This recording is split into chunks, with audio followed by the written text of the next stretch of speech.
Welcome to a special recruiting edition of the Perry Thomas Show as we talk about today's recruiting day here across the nation and the recruits that Campbellsville's brought in so far. Coach, thanks for being with us, and of course you brought in about 45 to 50 guys here on signing day, right. And of course there's still others who you look to hopefully steal away from some big schools, and you'll have of course some other stragglers across the summer. But talk about the signing day so far. I know you've been able to fill some gaps and get some of these big blue chip guys you've been wanting. Well, we kind of handled things a little different this year. Tim Rogers, our recruiting coordinator, and Rick Garris, our assistant recruiting coordinator, myself, we devised a plan to go out and get what we consider the blue chippers for our level and focus on those guys. And then as we get those guys, start recruiting some of the second tier type guys. We feel like this is the best group we've had coming out of signing day since we've been here. And we've had some really good classes, but these guys, most of them in are blue chip guys that can play. Quite a few of them from the state of Kentucky, some of them from out of state, Texas, Florida, Ohio, Tennessee. I think we even got one from California on there. And so we got them from everywhere, but the bulk of them are coming from the state of Kentucky, and those are guys that we feel real good about, that we actually beat some of the larger schools out for.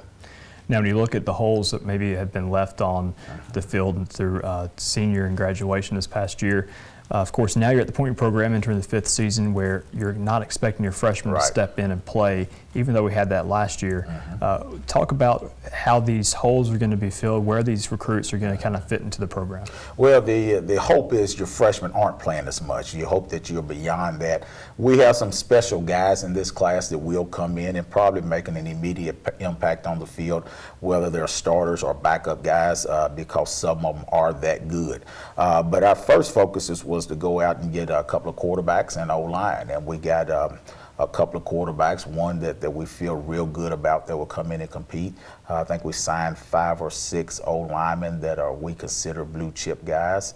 A number of defensive backs that are real good and receivers. So we went out to build certain spots looking for support. Not starters, looking for support, but we feel like we got lucky. A couple of these guys could possibly come in and play right away. 4 defensive linemen that are really, really good, strong defensive linemen. So, we kind of filled all our needs. Now it's just a matter of getting them here, finishing this class. But, the key, you judge a recruiting class 2-3 years down the road. How many of them are still around? How many of them are making an impact and have developed? This group has great potential to be special. Well, we definitely want to hear from Tim Rogers and get his thoughts as recruiting coordinator. Coach, thanks for taking a few moments with us, and let's take a quick break and come back and talk with Tim Rogers as recruiting coordinator and maybe how things are done different this year than in the past. Welcome back. Recruiting coordinator Tim Rogers is now joining us to talk about this recruiting class. Coach, as Coach Thomas mentioned, you got a lot of blue chip guys, devised a plan, went out and made effect of it. Yes, had a really good class that we signed, the predominant bunch of them today, and some of them were the better players that we've been on for quite some time.